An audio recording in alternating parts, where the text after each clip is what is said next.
අපට සදහම් නදියෙන් සිසිලස ලබන්නට ධම්ම නදී තිත්ත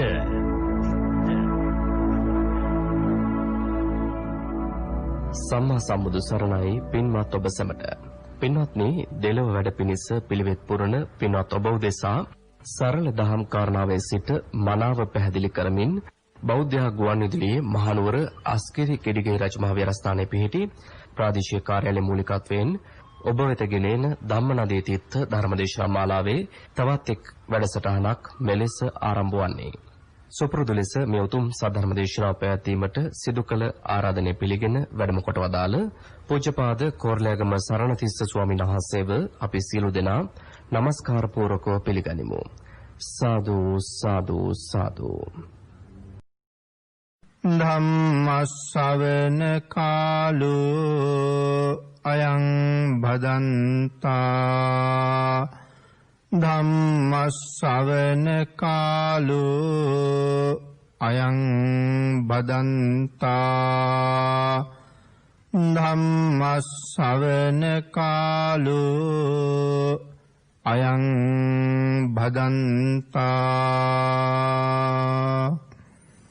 නමෝ තස්ස භගවතු අරහතු සබ්බ ධම්මේසු අප්පටිහත ඥානචාරස්ස දස බලධරස්ස චතු වේසාරජ්‍ය විසරදස්ස සබ්බ සත්තුත්තමස්ස ධම්මිස්ස රස්ස ධම්ම රාජස්ස ධම්මස්සාමිස්ස තථාගතස්ස සබ්බඤුනෝ සම්මා සම්බුද්දස්ස නමෝ තස්ස භගවතු අරහතු සබ්බ ධම්මේසු අප්පටිහත ඥානචාරස්ස දස බලධරස්ස චතු වේසාරජ්‍ය විසරදස්ස සබ්බ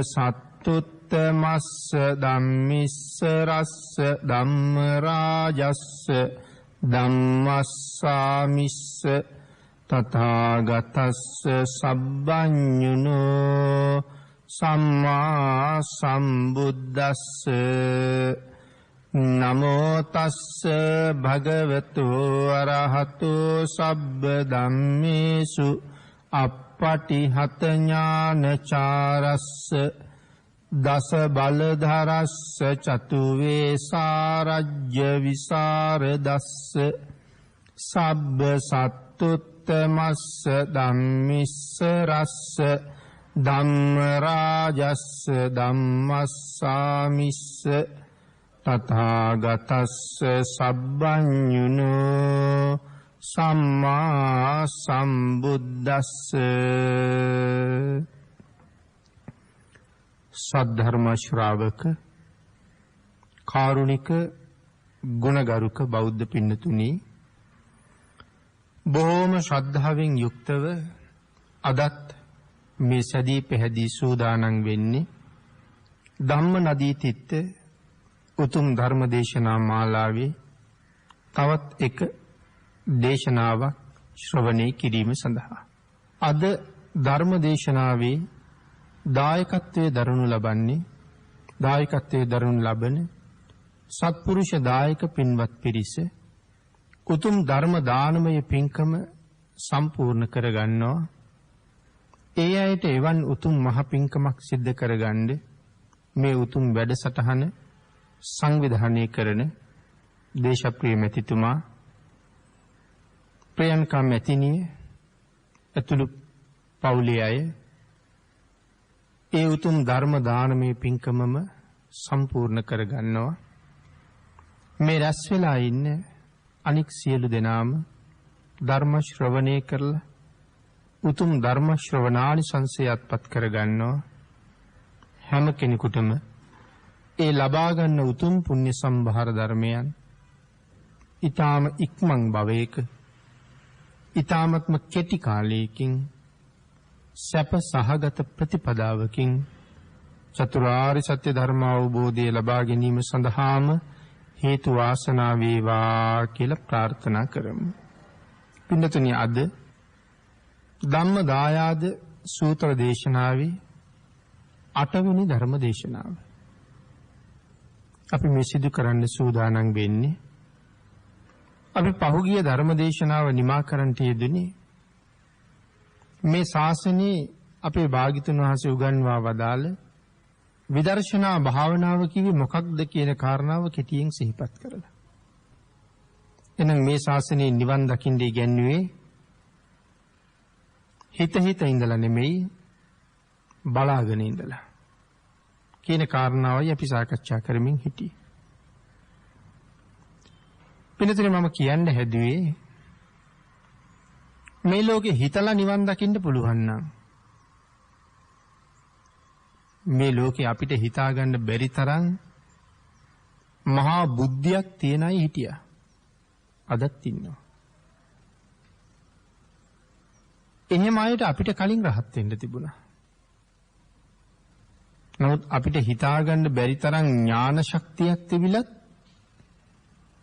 ඒයට රහත් වෙන්න නම් බැරි වුණා.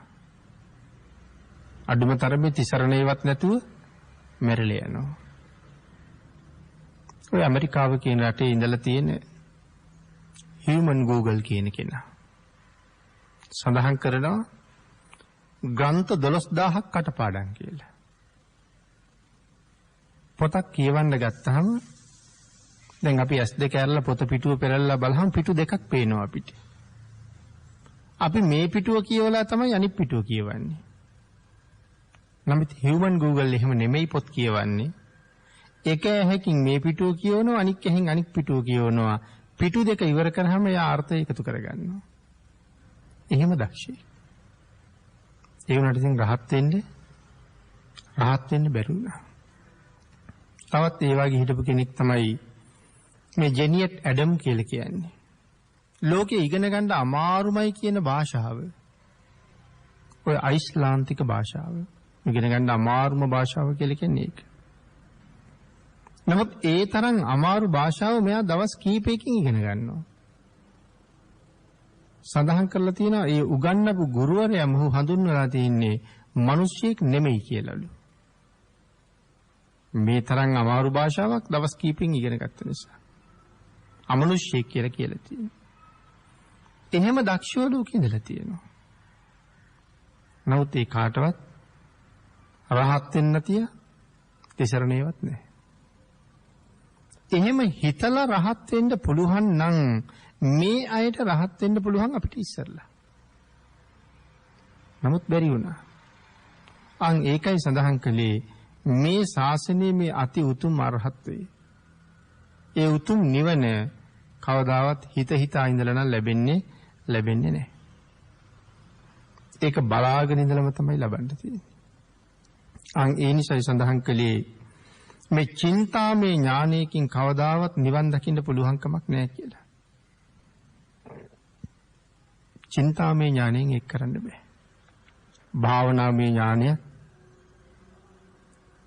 විදර්ශනාව තුලින් දියුණු කරගන්න ඕනේ.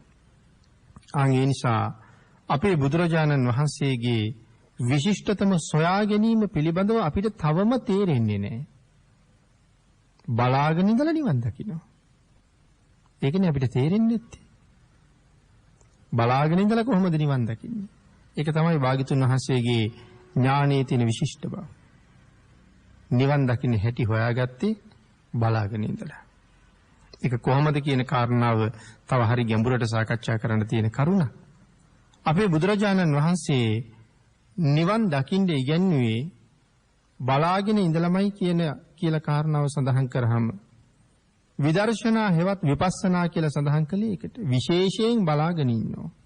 මොකක් දිහාද කොහොමද කියන කාරණාව කෙටියෙන් සිහිපත් කළොත් වර්තමානයේ තියෙන ධර්මතාවයේ දිහා බලාගෙන ඉන්නවා නම් හිතන්නේ නැතුව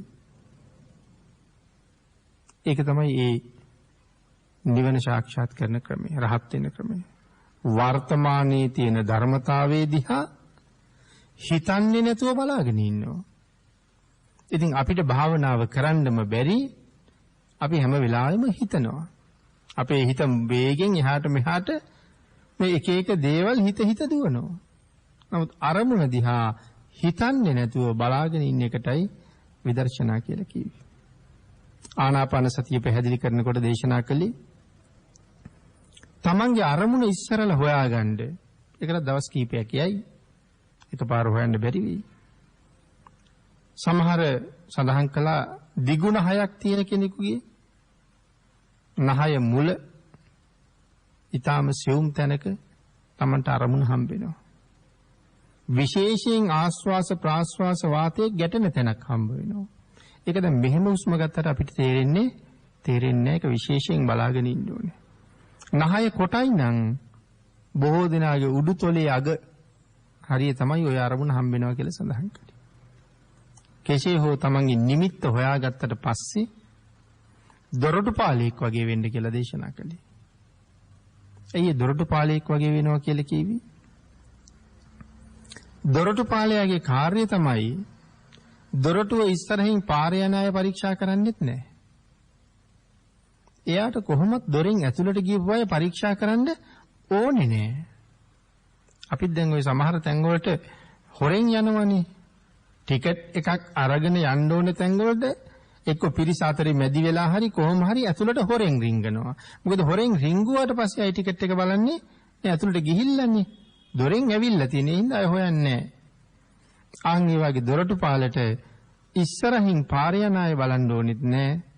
ඇතුලේ ඉන්න අය බලන්න ඕනෙත් නැහැ.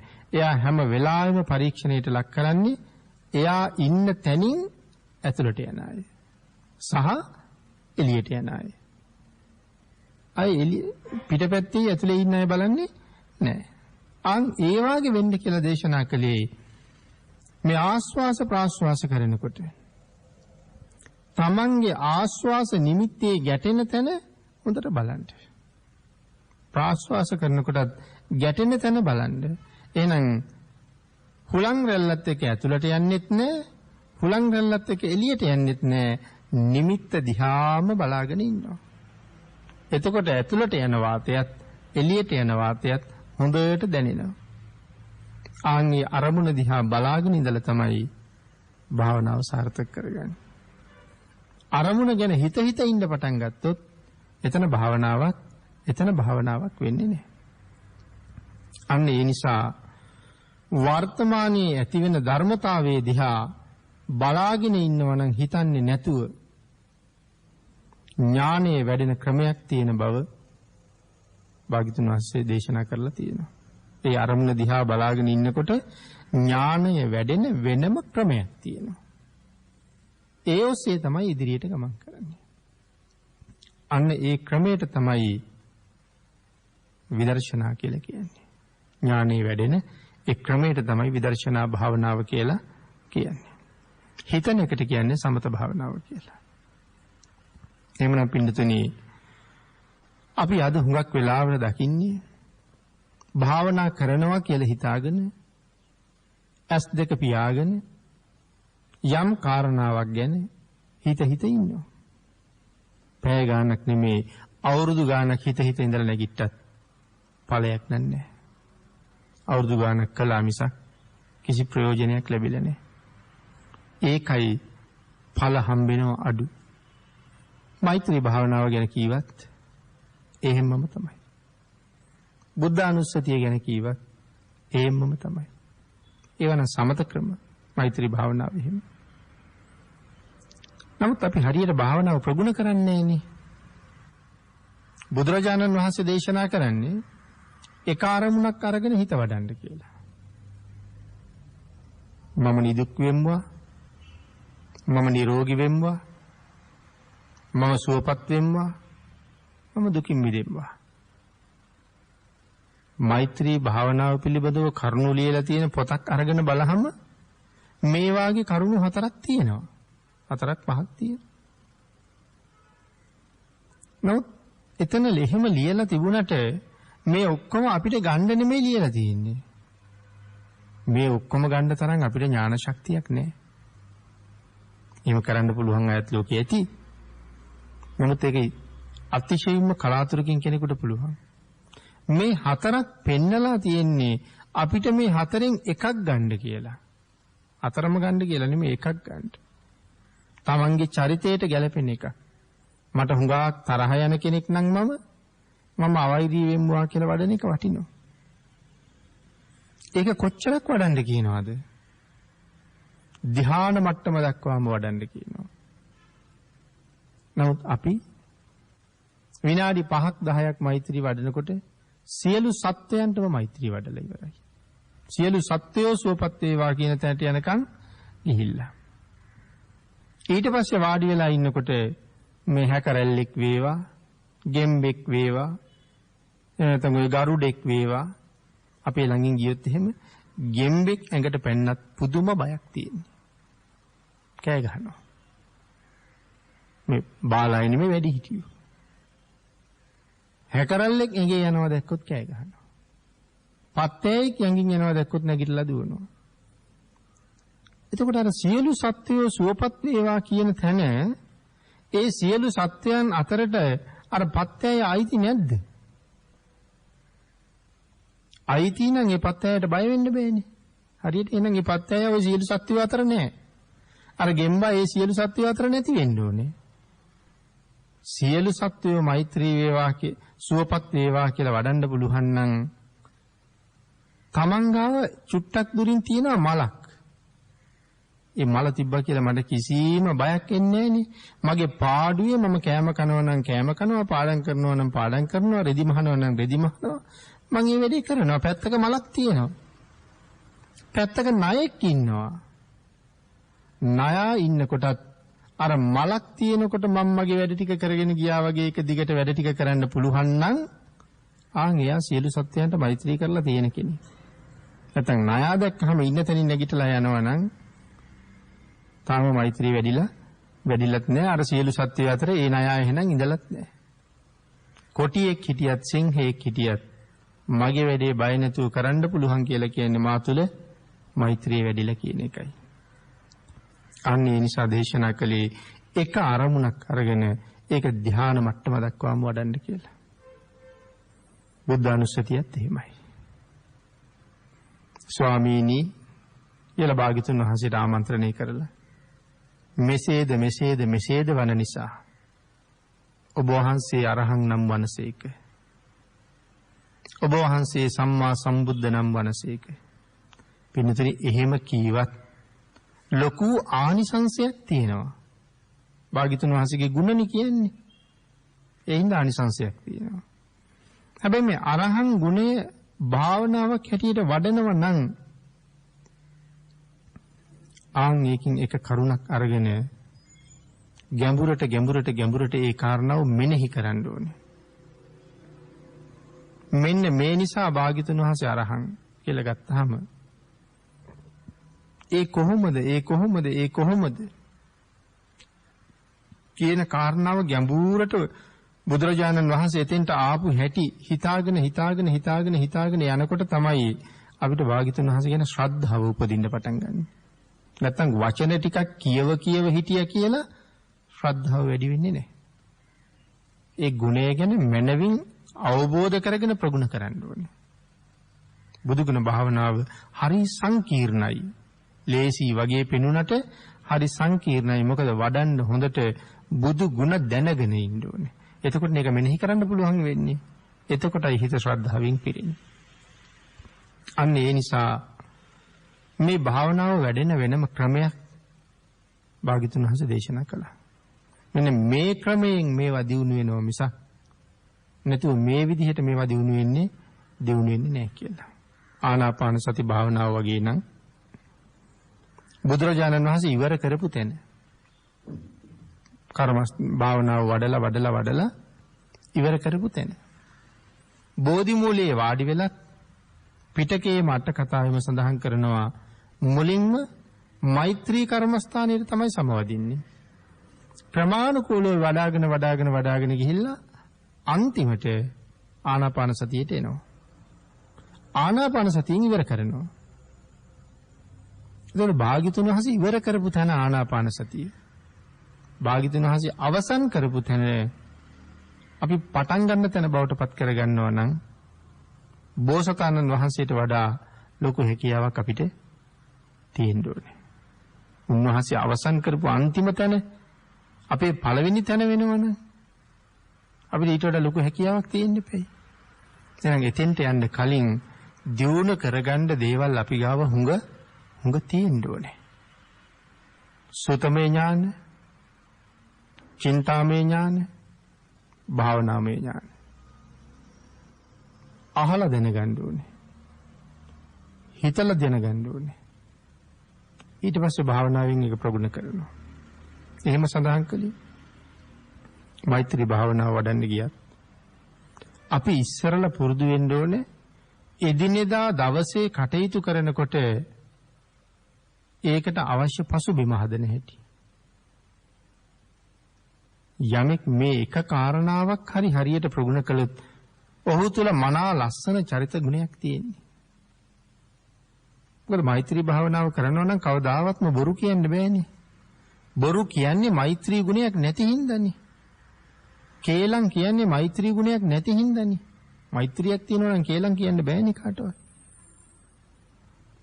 අන්න ඒ වාගේ මෛත්‍රී ගුණයක් දිනු කරනවා නම් යම් පුජ්‍යලයකට ඇති තැනත් නැති තැනත් එකම විදිහට කතා කරන්න ඕනේ. නමුත් සාමාන්‍ය අපි ගාව එහෙම නෑනේ. ළඟ ඉන්නකොට අයියේ කියනවා මල්ලියේ කියනවා මේක දේවල් කියලා කතා කරනවා. නමුත් නැතිකොට නම කියලා කතා කරනවා. ඔය ඇතුලේ පොඩි වෙනසක් තියෙනවා. ඉන්නකොටත් මල්ලි නම් නැති තැනත් මල්ලි නම් ඒක එක වගේමයි. ඉන්න කෙනෙකුට අපේ කියන කැලලත් එකතු කරලා කතා කරනවා නැති තැන නිකම්ම නම කියනවා. ඒ හැම තැනකම වෙනසක් තියෙනවා. හරියට මෛත්‍රී ගුණයක් තියෙනවා නම් ඇති තැනත් නැති තැනත් කතා කරන විදිහ එක වගේම තමයි. හැසිරෙන විදිහ එක වගේම තමයි. නමුත් සාමාන්‍ය මිනිස්සු ළඟ චරිත ගුණ හුඟක් තියෙනවා. අපි ගාව චරිත ගොඩක් ක්‍රියාත්මකයි. ගුරුවරයා ඉන්න තැන එක විදිහක,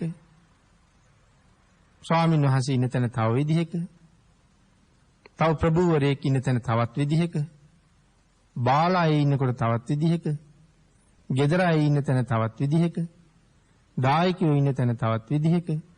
මේ වාගේ හැසිරෙන්න ගත්තාම අපි තුලම චරිත ගොඩක්.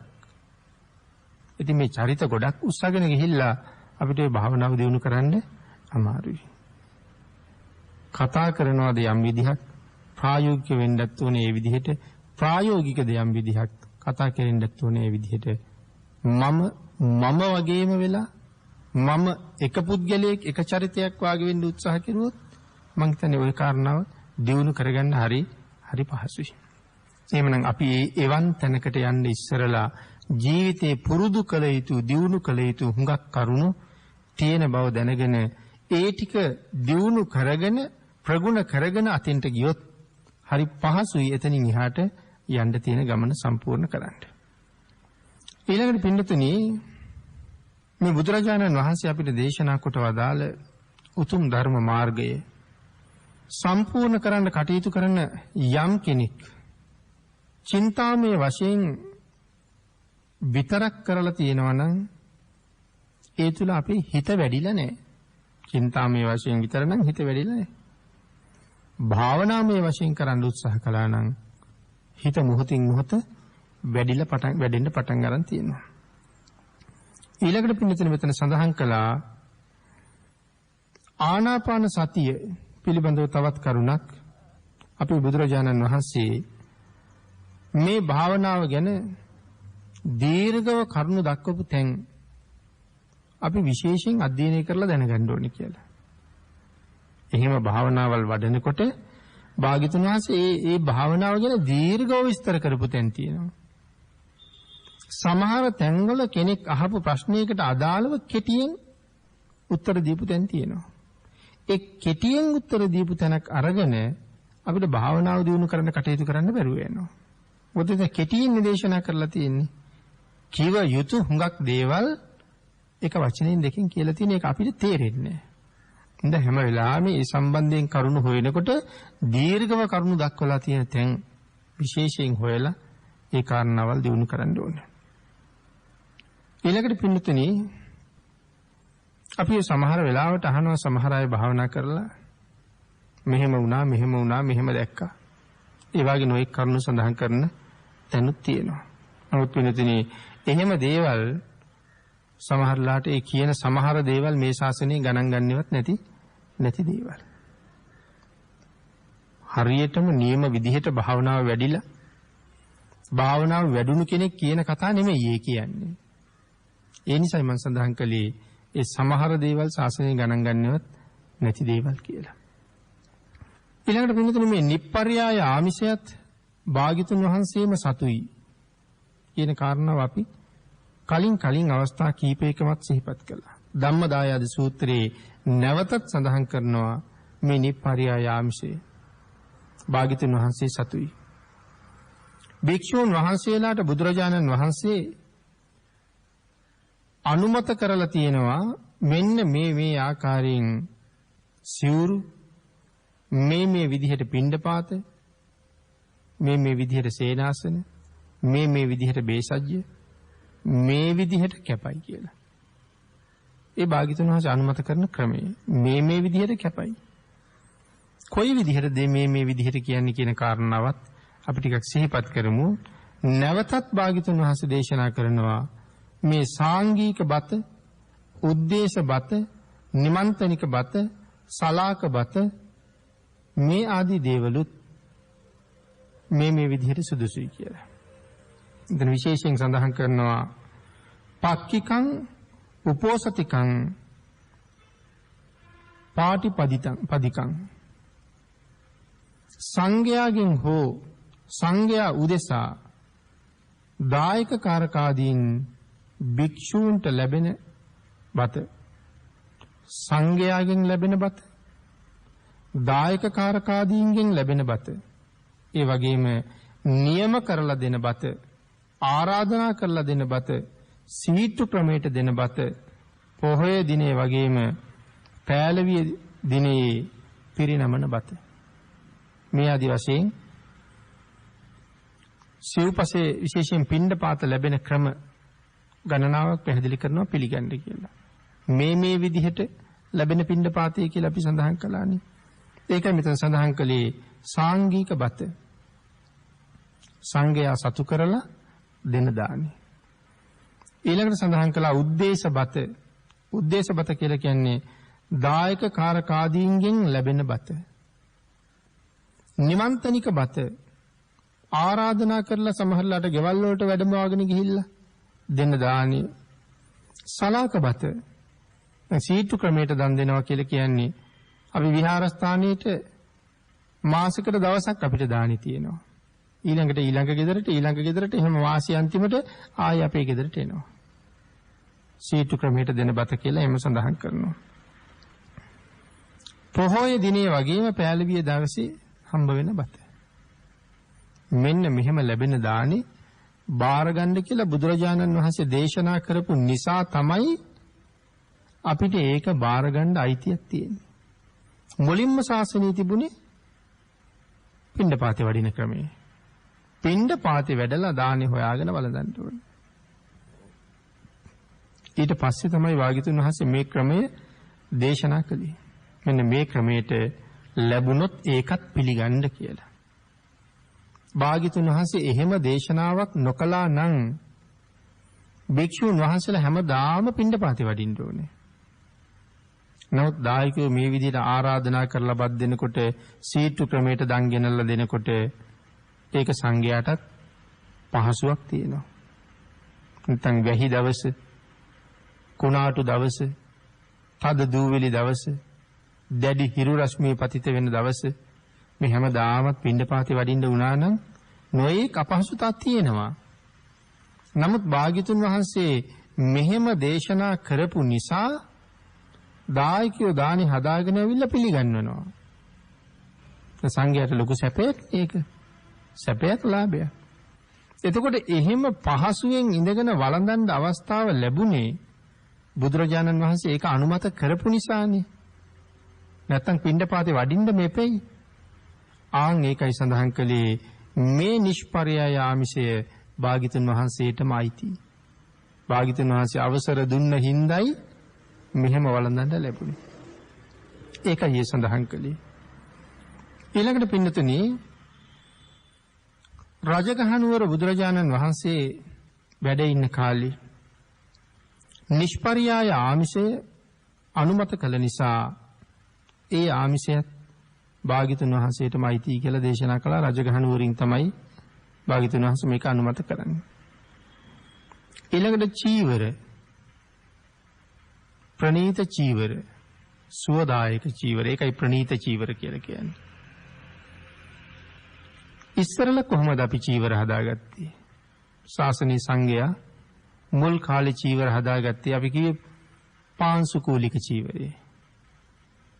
කනත්තේ මිනි ඔතල දාලා තිබුණ රෙදි කෑලි අරගෙන ඇවිල්ලා සෝදලා මහල පඳු පෝල ගත්තා. පාරවල් වල කැලවල් වල අයිතිකාරයෙක් නැතුව තැන තැන තිබිච්ච වස්ත්‍ර අරගෙන ගිහිල්ලා භික්ෂුන් වහන්සේලා අයිතිකාරයෙක් නැති ඒවා අරගෙන ගිහිල්ලා එකතු කරලා මහල හදාගත්ත චීවරයට තමයි කියවේ පාංශුකූලික චීවරය කියලා. ඉතින් ඒ සිවුරු හරි රළුයි. එකම ජාතියේ වස්ත්‍ර නෙමෙයිනේ. එක එක ජාතියේ රෙදි. සමහර වෙලාවට පඳු පොවහමත් සමහර රෙදි වලට පඳු අල්ලනවා. සමහර රෙදි වලට පඳු අල්ලන්නේ නැහැ. ලාවට අල්ලනවා. ඉතින් සිවුර පඳු පොළ දිගේ අල්ල බලහමත් සමහරලාට කෑලි කෑලි වල වෙනම පාට. නමුත් ඒකට භික්ෂුන් වහන්සේලා කලකිරෙන්නේ නැහැ. උන්වහන්සේලාට ඒ සිවුර අවශ්‍ය වෙලා තියෙන්නේ ලස්සන වෙන්න පොරවන්න නෙමෙයි. ඒ චීවරය අවශ්‍ය වෙලා තියෙන්නේ අවුවෙන්, සීතලෙන්, මැසි මදුරුවන්ගෙන් බේරෙන්න මේ චීවරය අවශ්‍යයි. ඉතින් ඒ නිසා ඒකේ වර්ණ කොහොමද, හැඩය කොහොමද, ලස්සන කොහොමද ඒ බලන් උන්වහන්සේලා පාවිච්චි කළේ නැහැ. ලස්සන බැලුවේ නැහැ. නමුත් ඉතින් වස්ත්‍රය රළුයි. ඊට පස්සේ තමයි මේ වාගේ දායකයන්ගෙන් සිවුරු ලැබෙන්න පටන් ගත්තේ. එතකොට ඒ වස්ත්‍ර රළු නෑ. දායකයෝ හොඳම වස්ත්‍ර එකම જાතියෙන් අරගෙන එකම විදිහට මහලා හොඳට පඳු පොවලා කායික පහසුව දැනෙන විදිහට සිවුරු ගෙනලා පූජා කළා. හැබැයි පූජා කළාට පිළිගන්න බෑනේ. භාග්‍යතුන් වහන්සේ පිළිගන්න කියලා දේශනා කරලා නෑ. පාංශුකුල චීවරය විතරයි අනුමත කරලා තියෙන්නේ. රජගහනුවර භාග්‍යතුන් වහන්සේ වැඩ ඉන්න කාලේ මෙන්න මේ ජීවක වෛද්‍යවරයා බුදුරජාණන් වහන්සේට වස්ත්‍ර යුගලයක් පූජා කළා. වෛද්‍යවරයාට කොහෙන්ද මේ වස්ත්‍ර? චණ්ඩපජ්ජෝත රජුරවන්ට පාණ්ඩු රෝගයක් තිබ්බා. දන්න තරම් වෛද්‍යවරු ගෙනල්ලා වෙදකම් කෙරුවා, සනීප කරන්න බෑ. ඔය අතරේ ආරංචි වුණා රජගහනුවර බිම්බිසාර රජුරුවන්ගේ රාජ්‍ය වෛද්‍යවරයා, ජීවක වෛද්‍යවරයා. එයාට පුළුවන් මේක සනීප කරන්න කියලා. පණිවිඩයක් යවලා වෛද්‍යවරයා ගෙන්න ගත්තා. ගෙන්නගෙන රෝගේ ගෙන්න සඳහන් කරාම ගිතෙල් මිශ්‍ර කරලා එකම බෙහෙතයි රජුරුවන්ට දෙන්නේ. ඒ බෙහෙතෙන්ම රජුරු සනීපයි. ඒ රජුරුව වෛද්‍යාචාර්යවරයාට බොහෝම ප්‍රශංසා කරලා පින් දීලා මෙහෙම කාලේ ගත වෙනකොට හිමාලි පැත්තේ දඩේමේ යන වැද්දෙක් ඒ වැද්දට හම්බ වෙනවා වස්ත්‍ර දෙකක් කැලෑවේදී. ඒවා වස්ත්‍ර කිව්වට ඒවා දිව්‍ය සලු. කොහෙන්ද මේ කැලෑවට දිව්‍යමය සලු? ඒ හා සමානයි. උතුරු කුරු දිවයිනෙන් ගෙනාපු සලු දෙකක්. උතුරු කුරු දිවයින අයිති වෙන්නේ මේ සතර මහා දිවයිනේ එක දිවයිනකට. නමුත් අපිට පේන්නේ නැහැ. අභිඥාලාභීන්ට තමයි උතුරු කුරු දිවයින පේන්නේ. සාමාන්‍යයෙන් අදත් උතුරු කුරු දිවයිනේ අඩුම ආයුෂය අවුරුදු 1000යි. අපේ මේ කාලේ උපරිම ආයුෂයත් 120ක් වගේ මේ කාලේ සලකන්නේ. භාග්‍යතුන් වහන්සේ පහළ වුණ කාලේ 160ක් විතර තිබ්බා. 60ක් හෝ ඊට වඩා. මේ කාලේ නම් සාමාන්‍ය 120ක් විතර. උතුරු කුරු දිවයිනේ 1000න් පල්ලහැට බහින්නේ නැහැ අවශ්‍ය. අපිට පේන්නේ නැහැ. හැබැයි මනුස්ස ලෝකෙන් කුරුල්ලෝ යනවා කියලා සඳහන් කරනවා. ඔය හිමාලයේ ඉන්නේ කඳලි හිනියෝ වගේ අය. උතුරු කුරු දිවේ ඉන්නේ මැරිච්ච මිනිස්සු. උතුරු කුරු දිවේ ඉන්නේ ගැන වෙනම දේශනා කරන්න ඕන කාරණාවක්. මැරිච්ච මිනිස්සු රෙදි කෑලි වල ඔතලා, රෙදි වල ඔතලා ගෙනහිල්ලා විසි කරනවා. කඳලි හිනියෝ උතුරු කුරු දිවයිනේ පියාඹලා අර මිනි උස්සගෙන අරන් එනවා. අරන් ඇවිල්ලා හිමාලේ තියාගෙන කනවා. ඒ කනකොට අර මිනි ඔතල ගැට ගහලා තිබිච්ච වස්ත්‍ර ලෙහලා විසි කරනවා. ආන් ඒ වස්ත්‍ර දෙකක් තමයි මේ වැද්දට හම්බ වෙන්නේ.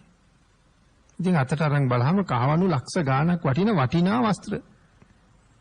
වැද්ද මේවා හොදලා පිරිසිදු කරලා මේ තරම් වටිනා වස්ත්‍ර මට වටින්නේ නැහැ, මේක ගෙනහිල්ලා අපේ රජුරවන්ට දෙන්න ඕනේ කියලා ඉහළ රජුරවන්ට දුන්නා.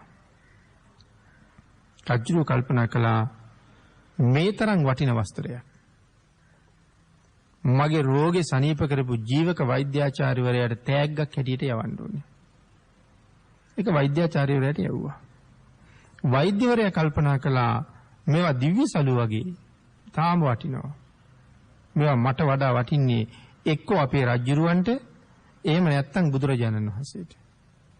අන්තිමට ජීවක වෛද්‍යතුමා චීර්ණය කරනවා මේ වස්ත්‍ර දෙක භාග්‍යතුන් වහන්සේට සිවුරක් හදාගන්න පූජා කරන්න ඕනේ කියලා. ඒ වස්ත්‍ර දෙක ගෙනහිල්ලා බුදුරජාණන් වහන්සේට පූජා කළා. බුදුරජාණන් වහන්සේක බාරගත්තා. එතකොට තාම භික්ෂුන් වහන්සේලාට එහෙම අනුදැනේ වදෑරීමක් තිබෙන්නේ නැහැ. දායකයෝ දෙන සිවුරු බාර ගන්න කියලා. ඉල්ලීමක් කෙරුවා. ස්වාමීනි සංඝයාටත් මේ වාගේ සැප පහසු සිවුරු පූජා කරන්න අනුදැන වදාරන්න කියලා. ඊට පස්සේ තමයි කැපසරුප් ආකාරයෙන් සිවුරු පිළිගන්න බුදුරජාණන් වහන්සේ දේශනා කළේ. එදා බුදුරජාණන් වහන්සේ දායකව පිළිගන්නන කැප සිවුරු බාර ගන්න අනුදැන වදාළ නිසා තමයි අදත් සංඝයාට මේ පහසුව තියෙන්නේ. එහෙමනම් පිණ්ඩපාතයත් භාග්‍යතුන් වහන්සේටම අයිති, චීවර පූජාවත් භාග්‍යතුන් වහන්සේටම අයිති. ඒ නිසා පිණ්ඩපාතයටත් භාග්‍යතුන් වහන්සේටම ණයයි, චීවරයටත් භාග්‍යතුන් වහන්සේටම ණයයි. අනුමත කළේ නැත්නම් අදත් පාංශු කුල චීවර හොයන්න වෙනවා. නමුත් අද හරිය පහසුයි ඒ භාග්‍යතුන් වහන්සේ අවසර දුන්න නිසා. ඊළඟට ආවාස. ඉස්සර භික්ෂුන් වහන්සේලාට විහාර තිබුණේ නැහැ. නගර ආශ්‍රිතව විශේෂ විහාර කීපයක් තිබුණා. නමුත් සංඝයාට වැඩ ඉන්න එහෙම තිබුණේ නැහැ. සංඝයා වැඩ හිටියේ රුක්ෂ මූලවල. පිදුරු ගොඩවල් උඩ. පිදුරු ගොඩවල් හාරලා ඒ වගේ ගුහාවල් වගේ හදාගෙන එහෙම හිටියා. ඊළඟට ගල් ගුහාවල් වල හිටියා. ගස් බෙනවල හිටියා. එහෙම තමයි හිටියේ. රජගහනුවර සිටුවරයා තමයි භික්ෂුන් වහන්සේලාගෙන් ඇහුවේ, ස්වාමීනි සෙනසුන් පිළිගන්වොත් පිළිගන්නවද කියලා. භාග්‍යතුන් වහන්සේගෙන් අහන්න කිව්වා. අපිට තාම එහෙම අවසරයක් දීලා නැහැ. ඊට පස්සේ රජගහනුවර සිටුවරයා බුදුරජාණන් වහන්සේගෙන් අහනවා, ස්වාමීනි සංඝයාට වැඩ ඉන්න පහසු සෙනසුන් හදලා පූජා කළොත් අනුමත කරනවද කියලා. ඒ වෙලාවේ බුදුරජාණන් වහන්සේ සෙනසුන් කීපයක් අනුදැන වදාලා. ඔය සඳලු තල සහිතගේ දීර්ඝ ශාලා, ගුහාවල් වගේ තියෙන මේ වගේ සෙනසුන් අනුදැන වදාලා. ඊට පස්සේ දායකයෝ විහාරාරාම හද පූජා කරන්න පටන් ගත්තා. එහෙනම් සේනාසන දාණයටත් අපි කාට ණයයිද? භාග්‍යතුන් වහන්සේටම ණයයි. බේසජ්ජේටත් එහෙම්මම තමයි. ඉස්සර මේ මුත්‍ර වලින් හදාගත්ත බෙහෙතක්, මුත්‍රායි අරලුයි මේ වගේ දේවල් කලවම් කරලා හදාගත්ත බෙහෙතක් තමයි තිබ්බේ. පස්සේ බුදුරජාණන් වහන්සේ පස් බෙහෙත් දේශනා කළා. ගිතෙල්, මේ පැණි ආදි වශයෙන් බෙහෙත් 5ක් බෙහෙත් වශයෙන් ගන්න ಜಾති අනුදැන වදාලා. සප්පි නවනීතං ආදි වශයෙන් ගිතෙල් මේ පැණි වෙඬරු වගේ දේශනා කොට වදාලා 5 බෙහෙත්. ඒක හරි ප්‍රණීතයි හදලාගත්ත බෙහෙත්. එහෙනම් බෙහෙත් අනුමත කළා. එහෙනම් ඒ අනුමත කරන තාක්කල් අර පූතිමුත්ත වේසජ්ජේ තමයි බෙහෙත. මුත්‍රා වලට අරලුත් කලවම් කරලා සමහරවිට නෙල්ලිත් කලවම් කරලා එහෙම හදාගත්ත බෙහෙතක් තමයි වැළඳුවේ. එහෙනම් දැන් මේ සිව්පසේටම කාටද ණය? බුදුරජාණන් වහන්සේට ණයයි. එහෙනම් භාග්‍යතුන් වහන්සේ මේ සිව්පසේ මෙහෙම අනුදැන වදාළ නිසා සංඝයාට ලැබුණේ පුදුමාකාර සැපයක්. සංඝයාට විතරද සැපයක් ලැබුණේ? ඇයි දායකයන්ට? දැන් භාග්‍යතුන් වහන්සේ අර විදිහට සිවුරු පිළිගන්න කියලා දේශනා කළේ නැත්නම් කවදාවත් දායකයෙකුට සිවුරක් පූජා කරගන්න ලැබෙයිද? එහෙනම් අවස්ථාව එන්නේ නැහැ. මොකද අර පාංශුකූල චීවර පොරවන කාලේ සමහර දායකයෝ රෙදි අරගෙන ගිහිල්ලා වටිනා රෙදි කෑලි වලට ඉරලා නොවටිනා තත්වයට පත් කරලා කැලෑවේ දාලා එනවා. එහෙම එව්වත් ගත්තේ නැහැ කියලා කියන්නේ. දන්නවනම් කවුරු හරි මේක මේ විදිහට හිතලා දාලා ගිහින් තියෙන්නේ කියලා එහෙමවත් ගන්න නැහැ කියලා කියන්නේ. එහෙනම් සිවුරු පූජා කරන්න අවස්ථාවක් එන්නේ නැහැ. පින්ඩ පාතේ හැර දානයක් හදාගෙන ගිහිල්ලා පූජා කරන්න අවස්ථාවක් දායකයට එන්නේ නැහැ. ආවාස පූජාව පිළිබඳව සඳහන් කරනකොට සියල්ල දුන්නා හා සමානයි කියලා සඳහන් කරන්නේ. කුටියක් හදලා පූජා කරන එක. ආවාසයක් හදලා පූජා කරන එක. අර නන්දිය උපාසක තැන බුදුරජාණන් වහන්සේ වෙනුවෙන් ඉසිපතනේ ගබඩා 4කින් යුක්ත කුටියක් හදලා අතපැන් වක් කරනකොටම නන්දිය උපාසක වෙනුවෙන් දිව්‍ය ලෝකේ මාලිගාවක් පහළ වුණා. බාණිතුරු කුටි පූජාවේ ආනිසංසය. මේ කුටිය පූජා කරලා අතපැන් වක් කරනවා. අතපැන් වක් කරන අතරතුර යදුන් ගණන් උස ඝන රත්තරන් මාලිගාවක් පහළ වුණා. මුගලන් මහරහතන් වහන්සේ දිව්‍ය ලෝකේ වැඩලා මේ මාලිගාව ළඟටත් ගිහිල්ලා කතා කරලා අහුවා කවුද මේකේ අයිතිකාරයා කියලා. ඒක දිව්‍යාංගනාව හිටියා. ඒ දිව්‍යාංගනාව කතා කරලා කියනවා ස්වාමීනි මේකේ අයිතිකාරයා තවම ඉන්නේ මනුස්ස ලෝකේ. අපි ඔහු එනකන් මේ දිව්‍ය විමානයට වෙලා බලාගෙන ඉන්නවා. ස්වාමීනි ගිහිල්ලා නන්දියට කියන්නේ මනුස්ස ජීවිතේ මැටි බඳුනක් වාගේ දිව්‍යමය ජීවිතේ රන් බඳුනක් වාගේ ඔය මැටි බඳුන අතහැරලා මේ රන් බඳුන පිළිගන්න එන්න කියන්නේ. අපි ඔහු එනකන් විමානෙට වෙලා බලාගෙන ඉන්නවා කියලා නන්දියට මතක් කරන්න කියලා ඉල්ලීමක් කළා. ඉතින් මුගලන් මහරහතන් වහන්සේ ඇවිල්ලා භාග්‍යතුන් වහන්සේගෙන් ඇහුවා ස්වාමීනි තාම මනුලව ජීවත් වෙන කෙනෙක් වෙනුවෙන් දෙව්ලොව මාලිගා පහළ වෙන්න පුළුවන්ද කියලා. භාග්‍යතුන් වහන්සේත් ඇහුවේ මොග්ගල්ලාන තැනටත් ගිහිල්ලා මාලිගාවක් දැකලා කරුණුත් දැනගෙන තව මොනවද මගෙන් අහන්නේ කියලා. එහෙනම් එහෙම වෙනවා. එහෙම පූජාවල් කරගන්න දායකයාට අවස්ථාව ලැබුණේ කවුරු නිසාද? භාග්‍යතුන් වහන්සේ නිසා. ඊතා ඖෂධීය ගුණයෙන් ඊටාම ඉහළ බෙහෙත් වර්ග පූජා කරන්න අවස්ථාව ලැබුණේ. ඒත් භාග්‍යතුන් වහන්සේ අනුදැන වදාළ නිසා. එහෙනම් භාග්‍යතුන් වහන්සේටමයි මේ සිව්පසේ අයිතිය. අපි හැම සිව්පසයකටම භාග්‍යතුන් වහන්සේට ණයයි. එහෙනම් දායක කාරකාදීන් එක පැත්තකින් ණයයි. මොකද භාග්‍යතුන් වහන්සේ අනුමත නොකළා නම් අපිට කවදාවත් එවන් දේවල් පූජා කරලා සසර සැපයට මඟ හදාගන්න අවස්ථාව හම්බෙන්නේ නැහැ. ආන් ඒකයි සඳහන් කළේ මේ ආමිෂයට අපි භාග්‍යතුන් වහන්සේටම ණයයි කියලා. ඊටාම රසට ප්‍රණීත විදිහට දානිමානි වළඳන්න ලැබුණේ භාග්‍යතුන් වහන්සේ නිසා. සුව පහසුවට චීවර පෙරෙව්වෙත් භාග්‍යතුන් වහන්සේ නිසා. සැප පහසුවට යහන්වල සැතපුණෙත් විහාරවල හිටියෙත් භාග්‍යතුන් වහන්සේ නිසා. දුකක් නැතුව ලෙඩක් හැදෙනකොට බේත් හේත් ටික සපයා ගන්න ලැබුණෙත් භාග්‍යතුන් වහන්සේගේ කරුණාව නිසාමයි. ඒ නිසා සඳහන් කළා මෙන්න මේ පර්යාය ආමිෂයට භාග්‍යතුන් වහන්සේටම ණයයි කියන කාරණාව. ඊළඟට නිෂ්පර්යාය ආමිෂයටත් ණයයි පර්යාය ආමිෂයටත් ණයයි. පින්නතුනි සඳහන් කළා එහෙමනම් සියලු ධර්මයන් සියලු ආමිෂයන් භාග්‍යතුන් වහන්සේටමයි අයිති. නිෂ්පර්යාය ආමිෂයයි පර්යාය ආමිෂයයි නිෂ්පර්යාය ධර්මයයි පර්යාය ධර්මයයි මේ හතරම අයිති භාග්‍යතුන් වහන්සේටම තමයි. ඒ නිසා ඊ타ත්ම කාරුණික භාග්‍යතුන් වහන්සේ කාරුණිකයි. ඒ කරුණාවේ සීමාවක් නැහැ. ඊ타ත්ම හොඳ තාත්තා කෙනෙක් තමන්ගේ දරුවන්ට අවවාද කරනකොට මොන තරම් ලෙන්ගතුකමින් හොඳ නරක පැහැදිලි කරලා දෙනවද තාත්තා දරුවන්ට.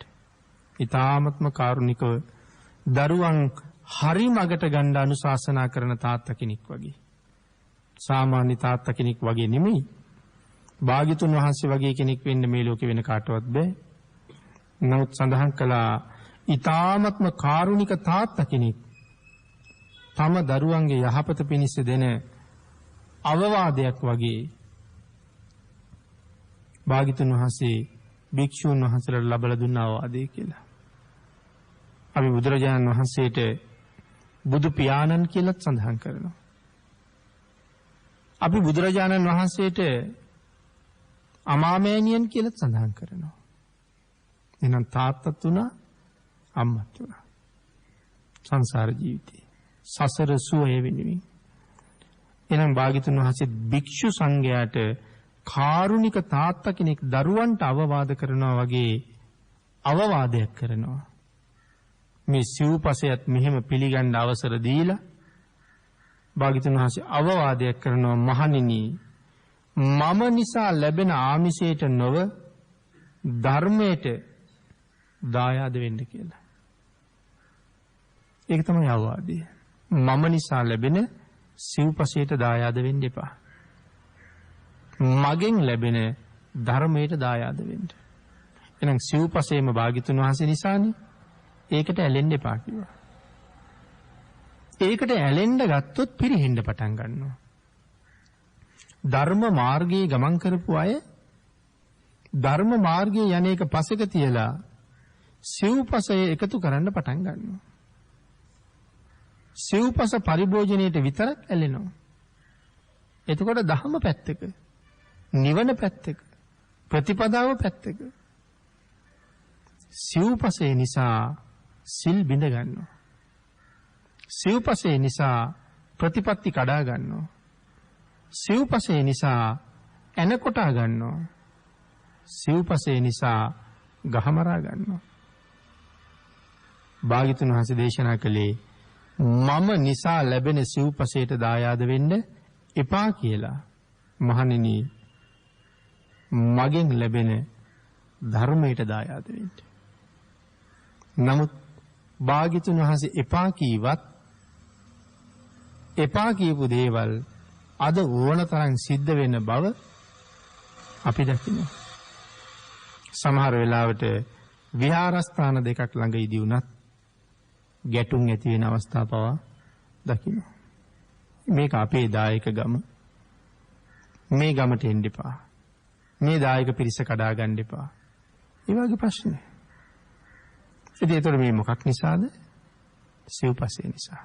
මහණෙනි මෙතෙන්ට ඇලෙන්න එපා. නමුත් අපි ඇලිලා තියෙන්නේ එතෙන්ට.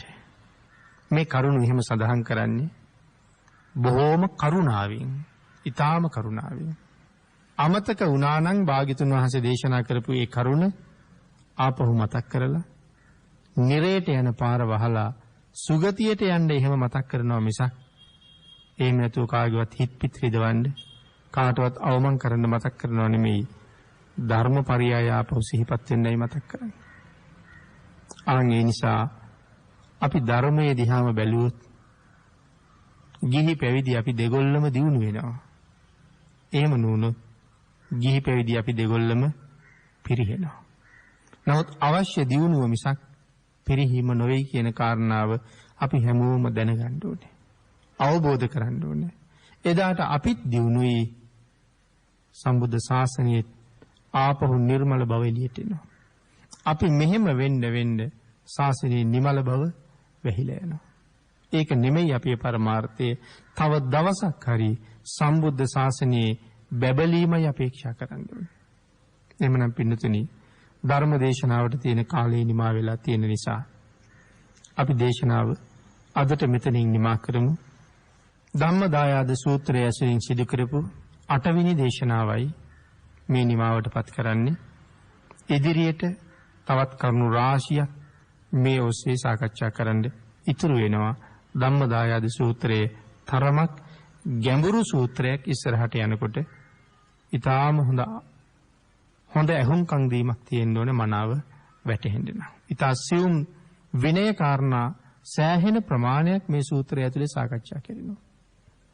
ඊට අමතරව තවත් නොඑක් ගැඹුරු කරුණු ගොඩක් ඉදිරියට සාකච්ඡා වෙන්න තියෙන නිසා තවත් දේශනාවල් 15ක් විතරවත් ධම්මදායාද සූත්‍රය ඇසුරින්ම සිද්ධ කරන්න සිද්ධ වෙයි. අද ධර්ම දේශනාවේ දායකත්වයේ දරනු ලැබුවේ නොම්බර 278න් 8 ශ්‍රී දේවානන්ද පාර තුම්බෝවිල පිළියන්දල ලිපිනේ පදිංචි ඒ.ඩී. ආයුපාල මහත්මයා ඇතුළු පවුලේ පිරිස විසින් පුණ්‍යානුමෝදනා කරනවා පරලෝ සැපත් තම බිරිඳ පද්මා ඉලේ පෙරුම ඇතුළු මියගිය සියලුම ඥාතීන්ට පින් අනුමෝදන් කිරීමත් මෙම ධර්ම දේශනයේහි දේශනාව සඳහා ඉඩ ලබා දුන් දේශප්‍රිය මහත්මයාට සහ එතුමන්ගේ පවුලේ සියලු දෙනාටම රත්නත්‍රී ආශිර්වාදයේ ප්‍රාර්ථනා කිරීම පින්කමට සහභාගී වුණ අනික් සියලු දෙනාටම සද්ධර්ම ශ්‍රවණය කරන ලංකා වාසී ලෝක වාසී සියලු දෙනාටම ඊටාම ඉක්මන් භවයක ඊටාමත්ම කෙටි කාලයකින් සැප සහිත ප්‍රතිපදාවකින් උතුම් චතුරාර්ය සත්‍ය ධර්මය අවබෝධ කර ගැනීම සඳහා පින් අනුමෝදන් කිරීම ආශිර්වාද කිරීමත් ආයුපාල මහත්මයාගේ උතුම් බලාපොරොත්තු අතර සඳහන් කරනවා. එතුමා විසින් පින් අනුමෝදන් කළ සියලු දෙනාටම පින් අනුමෝදන් වේවා.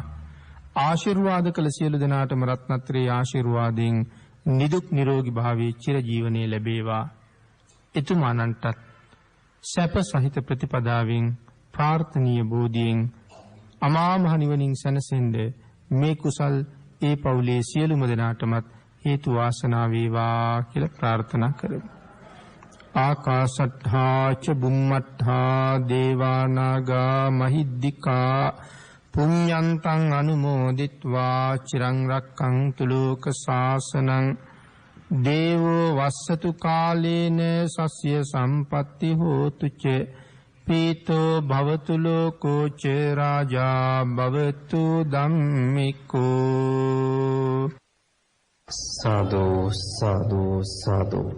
පින්වත්නි, ඔබ අප සියලු දෙනා කෙරෙහි මෙත් සිතින් ඒ උතුම් සදරම දේශනාව සිදු කළ පූජ්‍යපාද කෝරළගම සරණතිස්ස ගෞරවනීය ස්වාමීන් වහන්සේට නිදුක් නිරෝගී චිරජීවනයේ සලසේවායි අපි සියලු දෙනා සාදුනාදය පවත්වා ප්‍රාර්ථනා කරමු. සාදු සාදු සාදු. මේ ප්‍රාර්ථනා සමගින් බෞද්ධ නාලිකාවේ මහනුවර අස්ගිරි කෙටිගේ රජමහා විහාරස්ථානයේ පිහිටි ප්‍රාදේශීය කාර්යාලය මූලික